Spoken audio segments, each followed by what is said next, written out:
Welcome to the Knit and Grace podcast. This is episode 27.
Hello and welcome back if you're a returning viewer. If you are new here, my name is Mia and I am the maker behind Knit and Grace. And on this little corner of the internet, I like to get up to all things fiber arts related, primarily knitting, but I also do quite a bit of spinning, sewing, and occasionally I crochet. I tend to put out videos in the traditional project recap style, as well as making journals and fiber travel vlogs, and I'm passionate about making clothing that fits you no matter your size. So if this sounds like something you might be interested in, grab a cup of something cozy, click that subscribe button, and let's get started with today's episode. I think I did that right. If you are a returning viewer, you will have caught the difference in my intro. I think I will stop calling myself a newbie spinner, although I still think I'm a newbie spinner since I've only been spinning for like 5 months. But I guess after Rhinebeck and planning several sweater projects, including one from a processed fleece, I think I can officially say that I'm a spinner. But today we have a project recap. And yeah, so those of you who are new here, who are found me through my Rhinebeck video, welcome. I realized after watching some of my other friends' Rhinebeck recaps that I always forget to recognize that a lot of new viewers come through those videos and I should properly do my intro and not just get into the chaos. But if you decided to subscribe and stick around, thank you. I'm really excited to have you here. So I am back at the cabin, although it is a couple weeks later. It is Halloween today, so it's October 31st as I'm filming this, and you'll see this on Sunday. And so that also means I am sans makeup and just filming before the chaos starts. My sister and my mom and I decided to come up to the cabin for a little girls trip for the weekend since we've all been stressed and to get away from life. And so I wanted to go ahead and film this before they get here and get it up and loaded so that we can enjoy the weekend. So today I have some FOs, some whips, and I do have some making plans.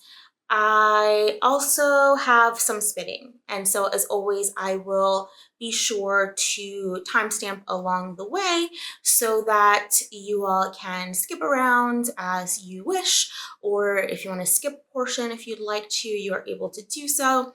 And then of course, if you sort of watch this in chunks, you can come back more easily with those timestamps. I think that is pretty much everything in terms of housekeeping that I have to address today. So we'll go ahead and jump right into what I'm wearing, which is also my first 2 FOs for the episode, which is my Rhinebeck outfit. So as always, I will insert pictures. You all are really close to me because I realized in my Rhinebeck recap that having the camera a little farther back caused it to focus on my backgrounds and not on me, so my face was blurry for a lot of the video. So I apologize for that if you had to sit through that. It wasn't as obvious if you were looking at it on a small screen, but I tend to play back my videos on my TV so that I can sort of see all the nuances, just the way that I do it. And my camera is properly showing me the little portrait indicator, so I know that you all are able to see my face. So that also means I'm a little closer to the camera. And then as always, I just always like to put especially full body pictures up, being that I tend to knit larger sizes for those of you that are similar body measurements to me. And now that I actually say that, I realize that I haven't mentioned my body measurements in a while. I do include them in my descriptions. In all of my descriptions, my body measurements are all the way at the bottom. So if you're ever interested on knowing what those are and if we have similar measurements, you can take a look there. But starting with my first FO, it is my Grid Gambit by Samantha Guerin. And I am absolutely obsessed. And I was so happy to see so many Grid Gambits at Rhinebeck over the weekend. It was just like the funnest thing ever. And yeah, I love the pattern. I love Sam. We're really good friends. We actually got 2 pictures together this year, which in years past we've gotten like none. And I think one year we got like a random like while we were walking selfie. So we did real good this year. We got 2 pictures together. And the pattern. So this is a cowl. You start at one sort of corner. I think it's the one that seamed. You start at one corner, you increase out, then you work even for a while, and then you decrease a little bit, and then you do an I-cord bind off. And so along the way, you are always doing an I-cord edge along one of the edges as you're knitting. And then once you block it out flat, and I might have a picture of it blocking out flat, and then you just do a quick mattress stitch up the back to close it up, and it turns into an asymmetrical bandana cowl, which I came up in the years of knitting where bandana cowls were all the rage, and I'm glad that they're back. But I particularly like the new asymmetricalness of it because I feel like when you're doing a proper bandana cowl, it kind of feels like a bib. So I like that this is sort of off to the side and it feels a little bit more grown up, if you will. So the pattern specifications, and I'm always looking down at my notes, it calls for DK weight yarn, and the main color you're going to use anywhere between about 240 yards for your main color, I believe, and then your contrast color you're going to use about 200 yards. And the cowl is knit up on US 7 or 4.5 millimeter needles. For my cowl, I used American U Yarn Merino Rambouillet DK as my main color, and the color is called Antique Rose. And then my contrast color is my own hand spun that I spun up using primarily Yarn Jam's Golden Hour, which is a in the natural Shanico base that Trisha gifted to me last year at Rhinebeck. And then I combined that with a merino that I had in stash that really closely matched the almost lavendery type pink that was in the Shanico. And so it was really great to make a 3-ply. So the way that I did it, it's not quite it's not a fractal spin because it is a combo spin. But the way that I spun it up was the Yarn Jam braid I split in half and then split that, or spun it, I should say, as if I were knitting a 1-2 ratio fractal. So the first half I spun up all the way across just the one, and then the second half I split one more time, and then I spun, you know, end to end and then end to end. And then obviously I spun the merino all the way end to end, and then I applied the 3 together, and it came out to be a perfect 3-ply yarn. and this was my Tour de Fleece project for this year, so I'm really excited. And I think that it's kind of what really properly gave me the spinning bug, like being able to plan a project, or a spin I should say, from start to finish, and then ultimately knit it up. Now I'm just like imagining all the things and I can't stop spinning, which is probably good because if you watched my Rhinebeck recap, you know that I picked up quite a bit of fiber and I'm really excited. I've already planned out another one, so I will be spinning and knitting a matching one to my friend Tashi, and I'm sure I will be spinning up many more good gambits along the way. So the second item that I am wearing is my second finished object and also the second part of my Rhinebeck outfit, which is the Friendship Pullover by Amy Sher. And obviously since I'm wearing my cowl over it, you can't really see it, but it is a compound raglan cable just down the front, really beautiful funnel neck sweater. So I'll insert pictures of me wearing just the sweater, which I did get a few of so that you can see what that looks like on. For this one, did I say it's the Friendship Pullover by Amy Sher?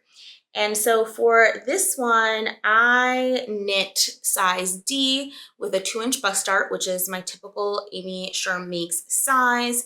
And I used Durham Natura Penelope in the color Badiane.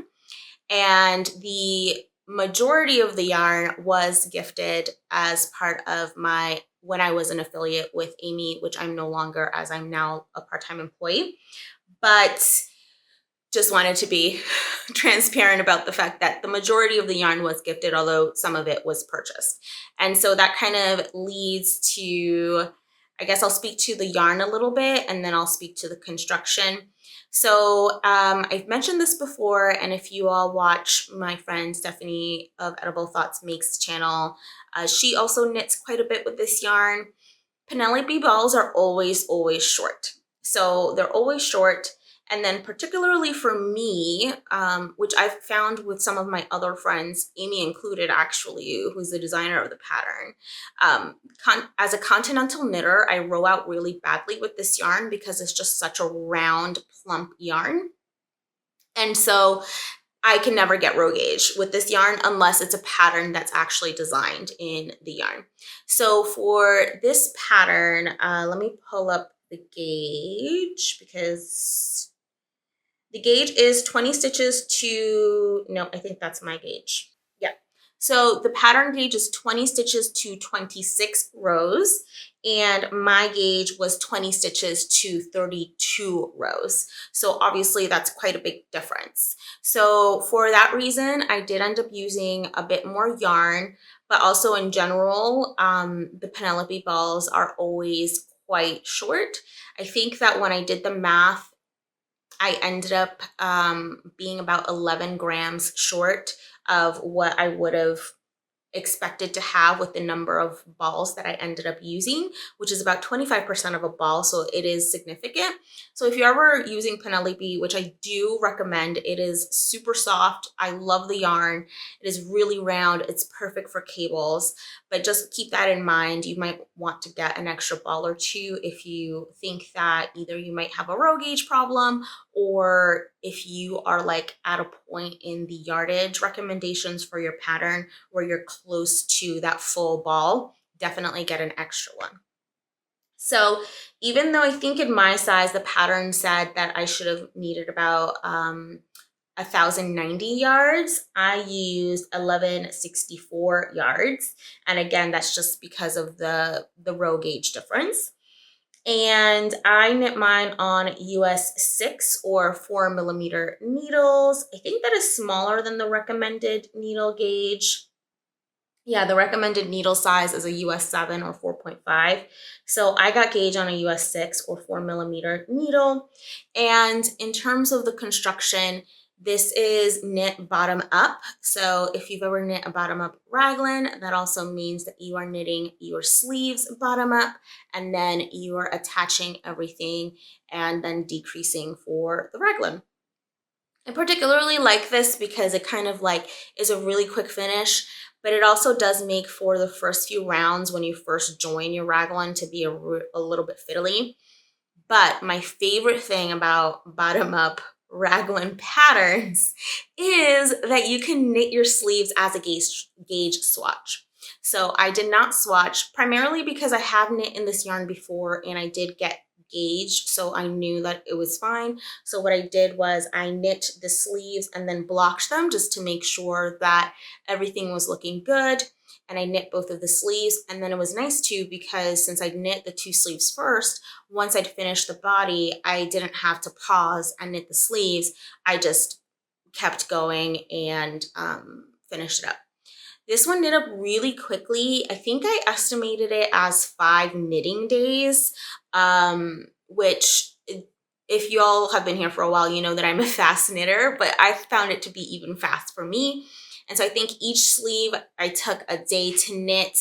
The body I took 2 days to knit, and then I did the raglan and finishing of it in 1 day.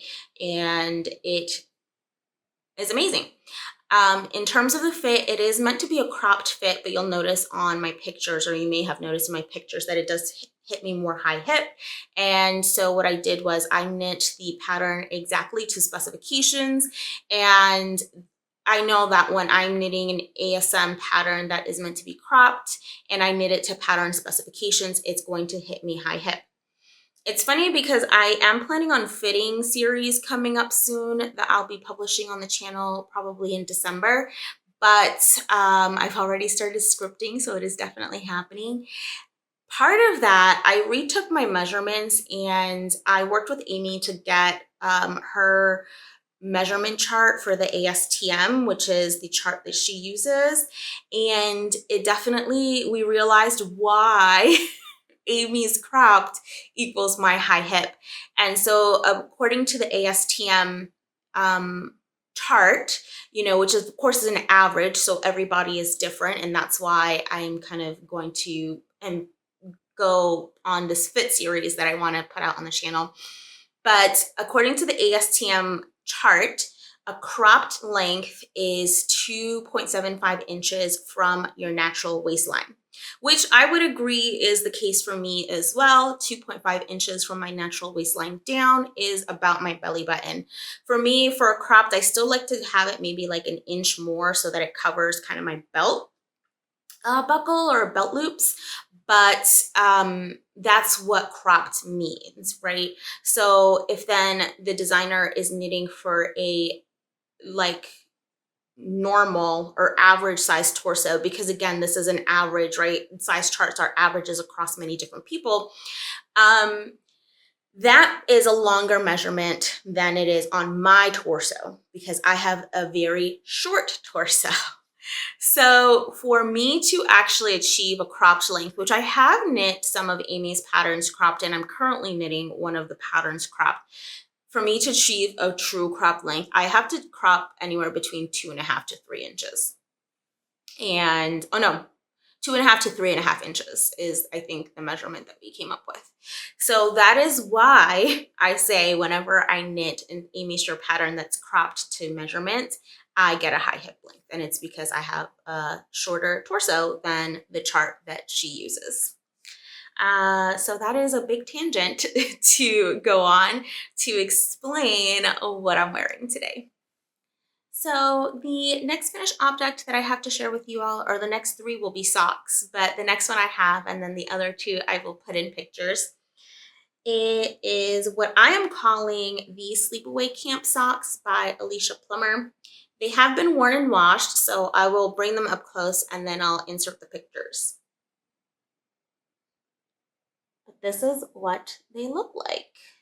They have a cute little stripe on the toe. So these are the Sleepaway Camp, or I'm calling them the Sleepaway Camp socks by Alicia Plummer. And the reason why I'm saying I'm calling them that is because I technically used my own vanilla sock recipe, but I was heavily inspired by Alicia's socks. So I don't want to sort of misrepresent that I purchased the pattern, although I have knit several of Alicia's sock patterns and she designs amazing sock patterns. But so that's the only reason I'm saying they're inspired by. So the yarn that I used is in the cuff. I used Newburgh Yarn Co. some mini skeins. I think she calls it the soft sock base. And so the blue is called Stargazing, and the variegated sort of beigey and brown is called Campfire Marshmallow, which you'll see I also used in the heel flap here. And so for the heel flap, I did a departure from the pattern that Alicia put out, because I believe the pattern Alicia put out is either a ribbed heel or a stockinette heel. And so I decided to do an Eye of Partridge heel. I've been really into the Eye of Partridge heel recently, and it's just a different way of doing the slip stitch heel, which is my favorite heel flap. Then the rest of it is just a stockinette sock until you get to the toe, where you put in just a little tiny stripe of one of your contrast colors. And so the main color that I used, if y'all were around for my Nashville vlog, is yarn that I had picked up for a pair of socks that I was knitting on that trip. And that is Magpie Fibers Swanky Sock in the color Swamp Thing. And so when I saw Alicia's pattern come out, I was like super inspired by them. And I was just like, what am I going to use to knit these up? And then I got together with Kim over my birthday over the summer, and she kindly gifted me some of the sock minis just as a birthday gift. We are very good friends. And then I thought about the green that I had in stash that I had pretty much an entire skein of, because I bought an entire skein just to do a contrast heel flap and toe, is what, if I remember correctly, or I might have even just done the heel flap and not the toe. So I pretty much had an entire skein left, so I decided to break it out and use it in these socks. I'm really excited. For my socks, I actually follow, it's funny because a lot of people I know follow the Summer Lee vanilla sock pattern, which I've never used, but I've heard is amazing, so definitely check it out. But I have been knitting socks for so long that I follow Susan B. Anderson's blog post that she published, I want to say in like 2012 or 2013, and that's the blog post that I learned how to make my own vanilla sock recipe. Not that I follow it anymore because my recipe is memorized, but that's the recipe that I use for my vanilla socks. So I always knit my socks on a US 1 or 2.25 millimeter needle, and I do a 64 stitch sock. And I think that's about it in terms of the exact yardage and all of that jazz. The detailed information is in my Ravelry notes, which will be linked down below as usual. And so the next two finished objects that I have, I will put in pictures here, but they are a pair of coordinating socks, and I'm really excited about these. So if you caught my September podcast, I guess it would have been, because I did miss October, I showed you all these socks that I made for myself and my friend Symphony of the Adventure Days sock pattern, which is technically in testing. It will be coming out the week coming up after you see this, if you're seeing it when it goes live. So the first week of November, finally publishing the pattern. And it is a DK Weight Choose Your Own Adventure sock pattern that is being released by Amy Sher. So they're the Adventure Day socks by Amy Sher. And you have, again, it's a DK Weight sock pattern. And in addition to your regular kind of color blocking that you can do with your socks, there are 3 different rib options. I believe there are 2 different leg lengths. So you can do a mid-calf or an ankle length. And then there are 3 different heel flap options. So it is truly choose your own adventure.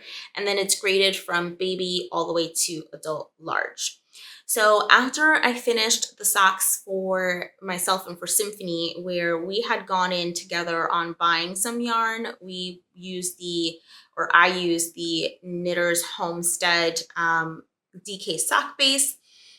I still had quite a bit of yarn left over because Symphony and I both have size 37 feet. That's EU 37, which is about a US 6.5. And I had so much yarn left over that I decided to make some socks for Amy's kiddos. And so I did sort of coordinate them where I flipped the colors just because I wouldn't have had enough to make 2 full pairs in the same exact colorway. But they actually absolutely love that because now they can tell their socks apart without having to sort of figure out whose socks are whose. And so the yarn, as I mentioned, is a Knitter's Homestead DK. The purple color is called Mulberry Pie. And then the very good color is called Cottage Fairy. And I knit both of them in the child size. And then the only difference between that is the length, because one of them is older and the other one is younger. So one was knit to a slightly longer length. What else to say about this? I used US 4 or 3.5 millimeter needles as my main needle and a 2.25 millimeter needle as my ribbing needle. And I think that's all about. I have to say I did do the Eye of the Partridge heel flap for these as well. And from what I understand, they love their socks and they are having a lot of fun wearing them out and about in everyday life. So this month I have 2 whips to share with you all. If you have been here for a while, you know I have way more than 2 whips. There are a few that are in hibernation, but there are 2 that I'm actively working on, and they're both test knits. So the first one I'm going to show you is this one. And this is a test for Ines of their knit, and it is a slip over. And I'm almost done with a body. As you can see, if you see there's a line going through it.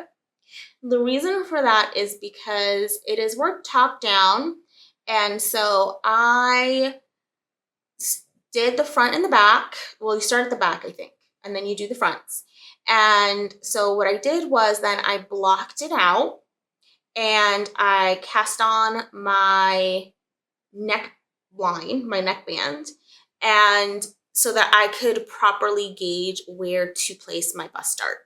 So the way that Ines writes her patterns is she gives you the recipe for figuring out how to place and knit your bust dart, which I absolutely love that approach just because I feel like it helps you as a knitter kind of think through the math and the construction of the bust dart so that you can then apply that to any other project that you might be knitting, and without having to necessarily have it written out for you.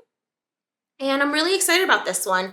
I am 3 rounds away from doing my 2 setup rows or setup rounds for the Italian bind off, and then I just have to do the armhole, the armbands, and it'll be done.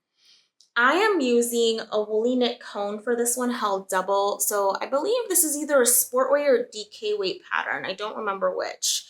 And so I'm holding a double, so I did wind off some of the yarn from the cone. And this is woolly knit merino, and they're 4-ply weights. So obviously that's why I have to hold it double. And the color is one that is discontinued, but it's called Castana Brown.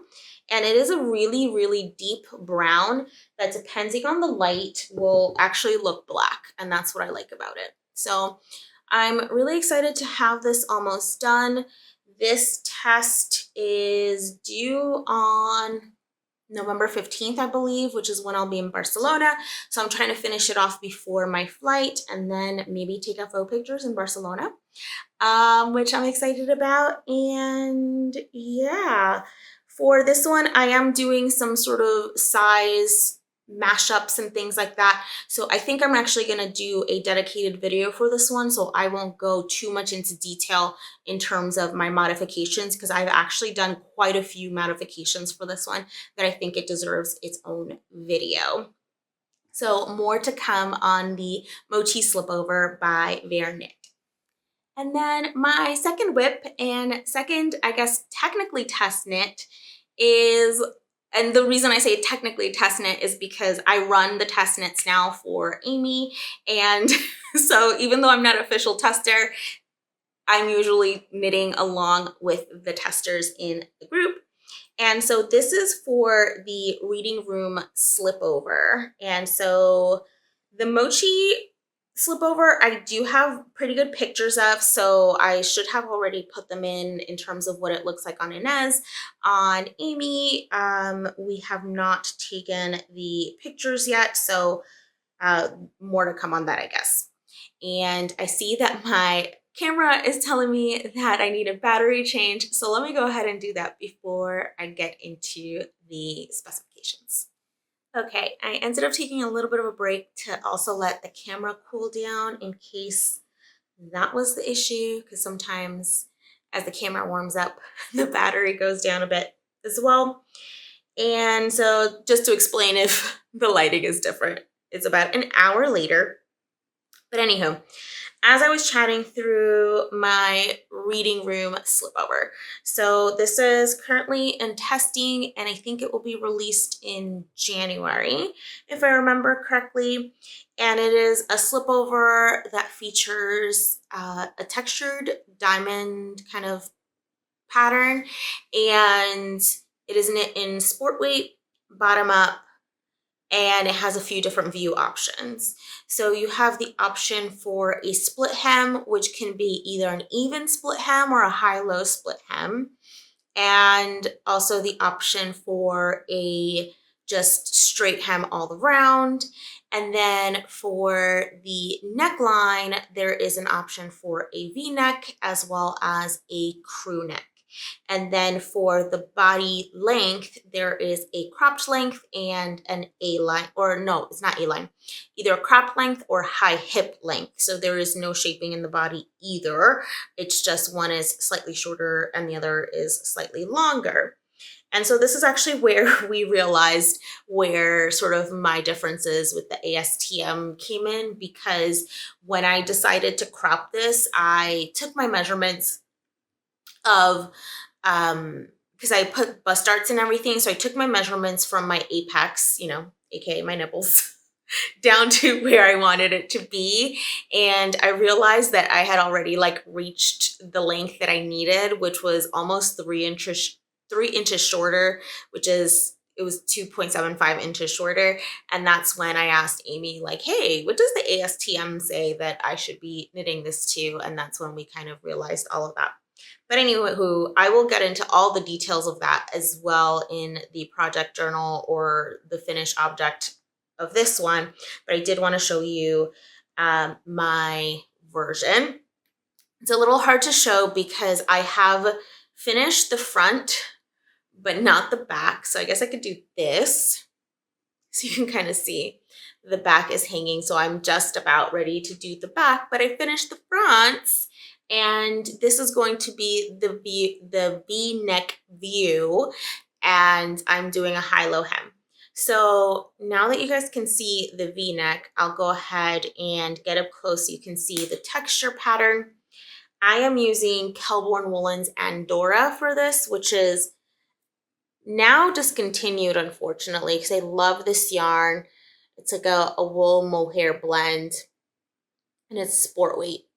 So I'm absolutely loving this yarn, this color, and I'm happy that I was able to snag some up when they had their closeout sale so that I can knit with it one last time.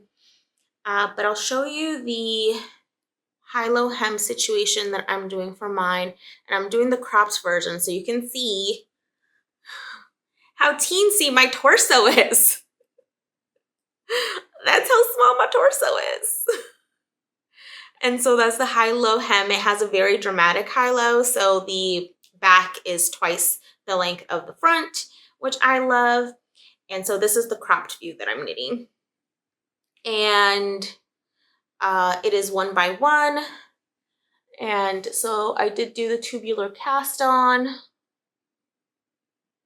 which I like to use Pearl Soho's long tail tubular cast on, which I'll link below, that my friends Tashi and Haley clued me into. It's so much easier, and I find it's actually, for me personally, when I do it this way, I am a lot neater. And so yeah, I'm really excited. Another slip over. This one's going to be cropped, so it's going to be a little bit different of a feel. V-neck, since the other one is crew neck. And so it'll also have the 1 by 1 ribbing on the neckline as well as on the armholes.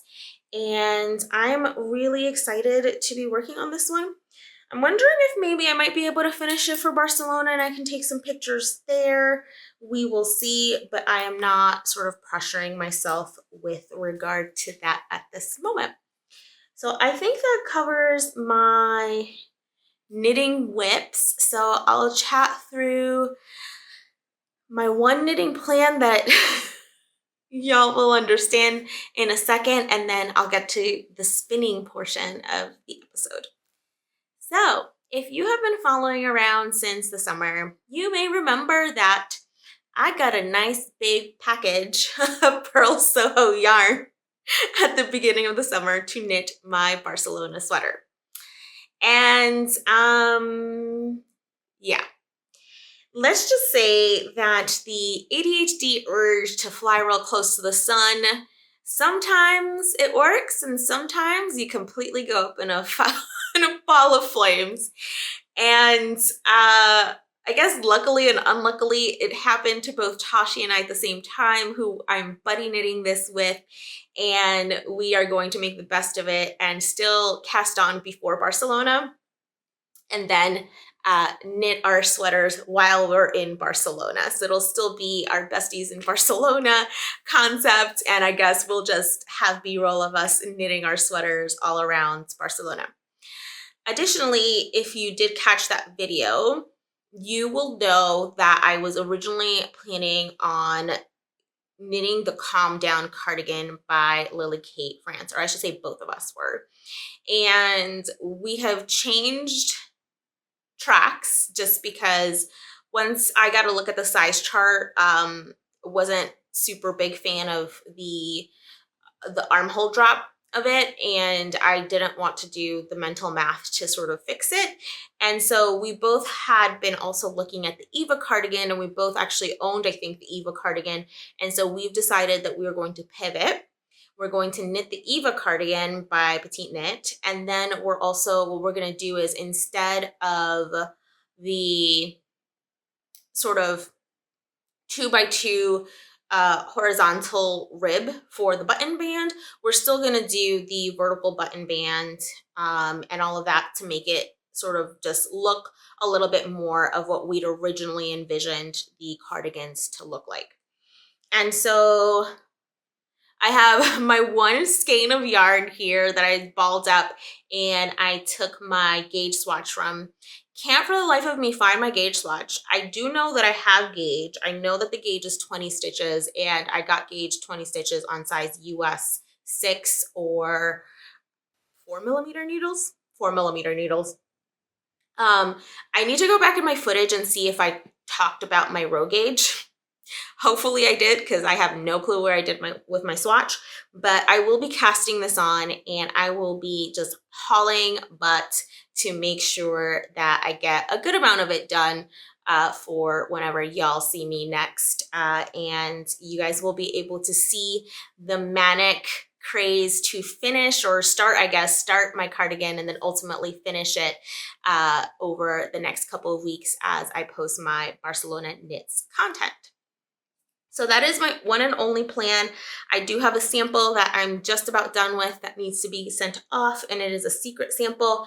And then after that, I think once I come back from Barcelona, I have another test knit that I signed up for. The chaos has come and rained upon me. So there will be a lot of fun content, I hope, in the next month or so. So with that, I guess we will get to the spinning content. So I did have to kind of rewatch my podcast back because I feel like so much has happened since the last time I filmed. And so we will get to the spinning content before we wrap up for the day. So the last time that you all saw my spinning, I had shown you a spin that I was doing of Cora the Corriedale, and I did finish that second half of the second bat and was able to rewind my bobbin, but that project is on hold right now until I get some more of the fleece from Amy that she is gifting me. So that one is on hold and I don't really have any progress to show you all.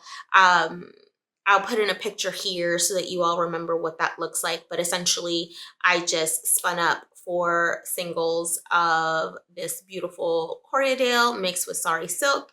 And I don't know what it's going to be yet, but I do know that it's ultimately going to be a 3-ply. I'm thinking it might be a little bit of a vest or something if I can get a DK weight.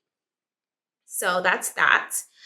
The last time we chatted, I introduced my sort of BFL combo spin, as I was calling it, although it's not going to be a BFL combo spin anymore.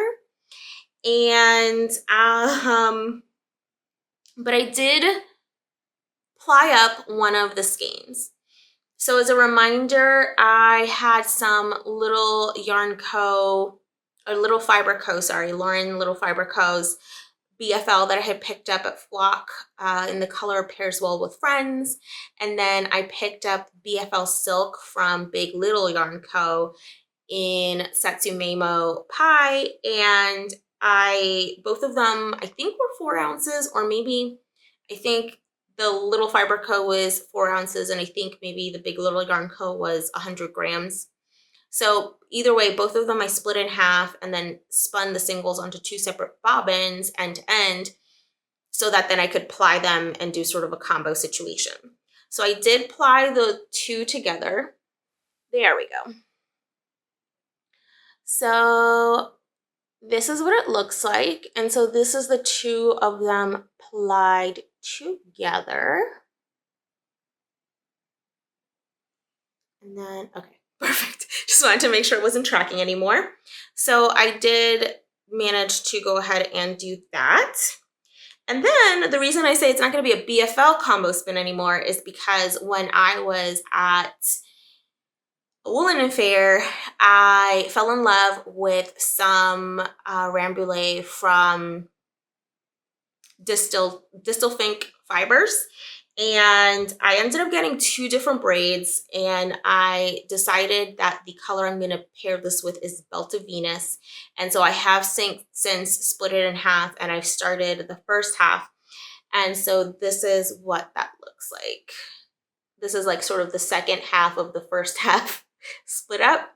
And I do like to steam my fiber. So what I like to do is I steam my fiber, and then when I'm doing something like this, I will split it in half, weigh it out, and then split it in half again. And then I kind of just make little nestlets, and then that I'll spin this end to end. And then I just, when I make my nestlets, I wind them in the same way so that I know that I'm starting and ending each one at the same point. And so, yeah, so it is a Rambouillet, which is a fine wool versus a BFL. So I'm just accounting for that in my spin. So I'm putting a little bit of extra twist in it just to make sure that, you know, it's going to plump up, but just to sort of try to keep it as even as possible. I'm then going to probably do a little bit of a sample just to make sure that I'm liking how it's plumping up together. And if it feels like it's not plying well together, then I might just spin up like the second braid and then do a combo spin of those 2 colors. But I'm hoping that this is going to work out so that I can use it as the second ply to go with the other halves of the 2 BFLs that have gone into this one. And so as a reminder, what I'm doing is I'm kind of plying them in a So I'm spinning up the 3 braids, each of them split in half, and then I'm applying them in a 1, 2, 2, 3, 3, 1 combo, so that ultimately the 3 will be all together. And then I am planning on making the traveler shawl.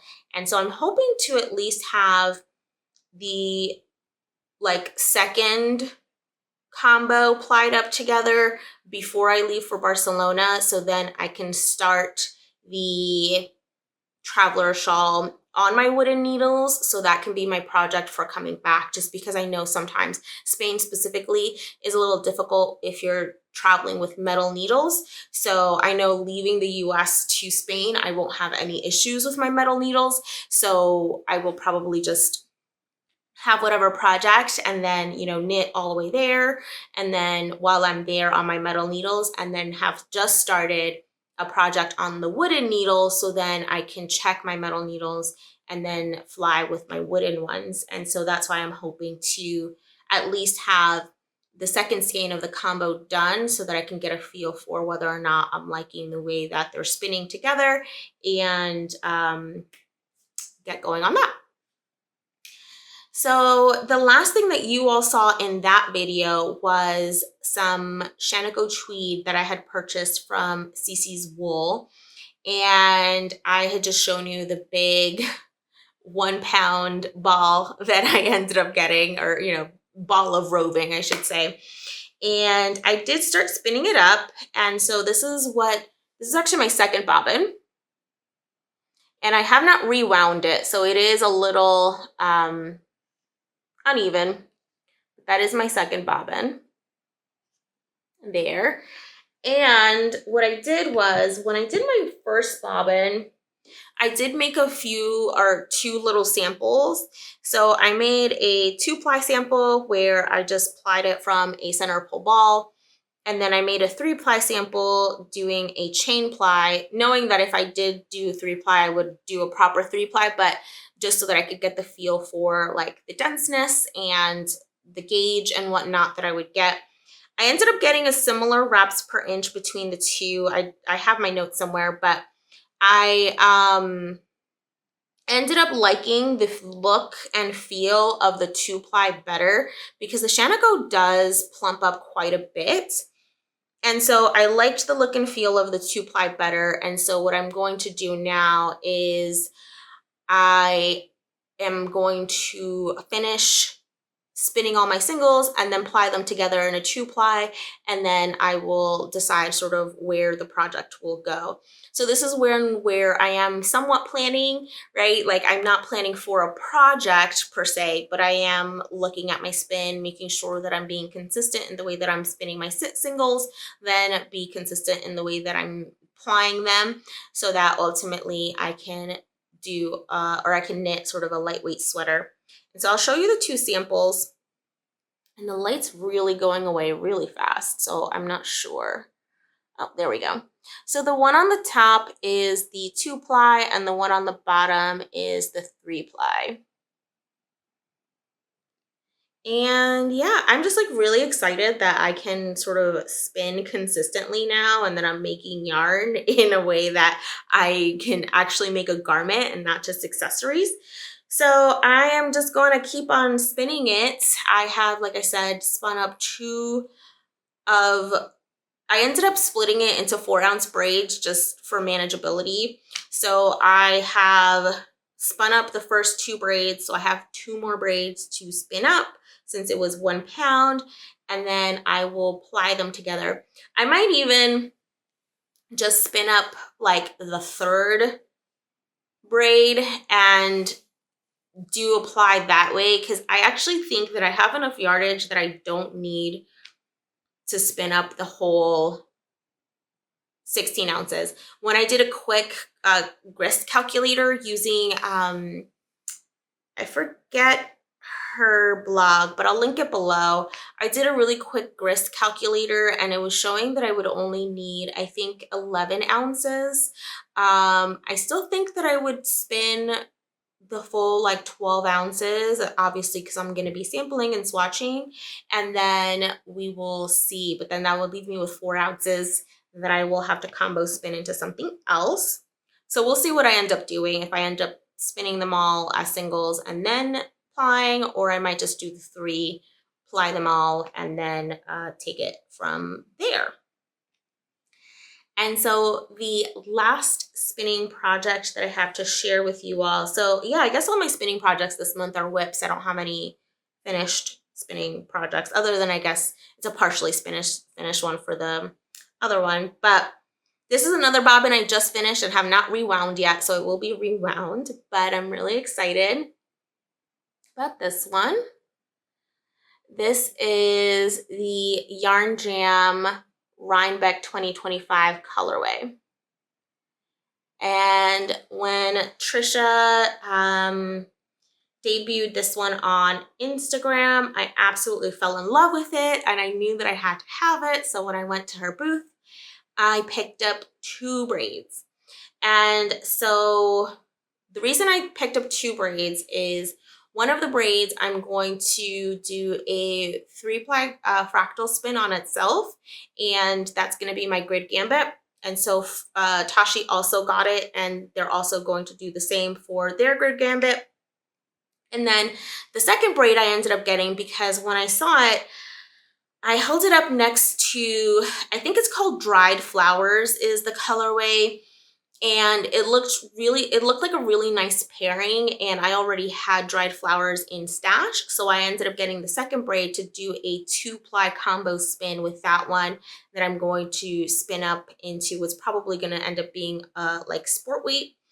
And so I completely finished the first braid. I just spun it end to end. I split it in half, spun it end to end, spun it end to end again. And then I will do the same thing with the Dried Flowers braid that I have. And then as I was spinning, I didn't know exactly what I was going to do with them other than the fact that I liked the colors together. And then as I was spinning it, the inspiration hit that I will be knitting the pressed flower shawl with this combo.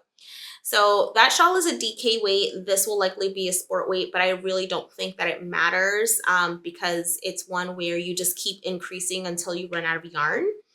And I do have, I think, like the perfect fingering weight in stash that I can use as the main color for this. So I'm really excited to finish up the second braid of this combo spin so that I can start knitting that and then hopefully have it ready for the spring, because when y'all see these colors, they're going to be like the epitome of spring. And I am really excited about that.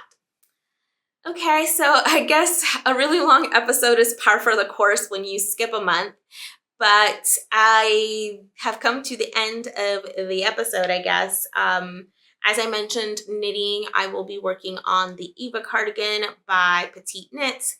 The spinning, I am hoping to finish up all of these spins before starting any new spins.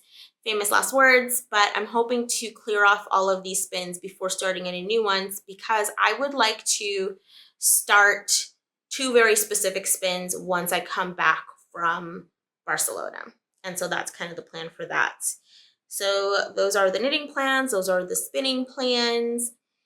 I have to calculate my numbers, so I will go ahead and put in a voiceover now.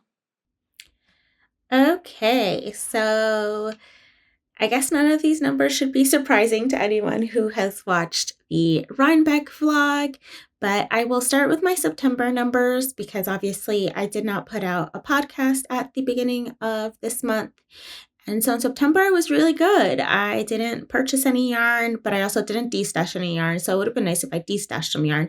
But I did finish some of my major projects, which came in at a total of 2,710 yards, which gave me a negative for the month. And then came October and the New York Sheep and Wool Festival. If you watch that video, you know my total there. But I did finish one project, which was my grid gambit, and that was a total of 368 yards. but I did bring in 4,947 yards for the month. And so this was a combination of my Rhinebeck purchases as well as the purchase of the Kelborn woolens and Dora, which I'm currently knitting up into my reading room slipover. So that brings the total for the month of an inbound number of 4,579 yards into the stash. So that brings the total year to date to 19,450. And at this point, I think that maybe I'm shooting for just keeping that number under 20K. So let's see how many projects I can finish off and hope to the goddess that I do not buy too much yarn when I'm in Barcelona. But who knows, because obviously I will be taking advantage of all the nice tariff-free yarn shopping. Okay, so I'm sure I'm shocked about those numbers as I usually am when I tally up the numbers. Although I don't think that I did very bad at Rhinebeck weekends. I think I was only like 4,000 yards of yarn that I brought into the stash, with most of them being fairly immediate plans to knit up. So yeah, those are the numbers, and I guess I can wrap up this video here. For the rest of the month, what you can expect from me is I will have sort of a road to Barcelona vlog. So that's going to be a proper vlog, not a sit down. It's going to be you following me finishing the mochi slipover and following me casting on the Ava cardigan and seeing how far I can get, as well as sort of my packing and knitting strategy for what I'm going to bring with me. And then on the other side of Barcelona Knits, so that one will be up in 2 weeks, which is when I will be at Barcelona Knits. And so then on the other side of Barcelona Knits, you will be able to see my vlog and recap of the entire trip that I'm super excited to go on and get to visit a city that I haven't been to in a very long time. I lived there in college, and then I visited a few years after college again when I was in the area, but I haven't been back in at least 15 years, if I can think correctly. So I'm really excited to be back, and then also share it with Tashi while we're there and get to meet some knitters, which will be really exciting. So those are the 2 videos you can expect from me for the rest of the month. And then I will see you in November. We are in November when you're seeing this. I'll see you guys in December for the start of cozy season. I haven't decided yet if I'm going to do Vlogmas. We shall see. You know, we all know how that goes. I always start off strong and then I piddle off, but I think this year we might just not do it at all because school is pretty intense this semester. So that's all I have for you all. I should probably end this and stop rambling. If you've made it this far, thank you so much. But don't forget to do all the podcasty things like subscribe and click that bell icon so you're notified every time I post a video. As always, leave me a comment letting me know what you're working on. I love to hear what you all are working on while you watch these videos, even if it's not knitting or spinning or anything. Like, are you cleaning your kitchen while you watch this video? You're like, hey, Mia, you talk really, really fast, and it gets me motivated to clean my kitchen.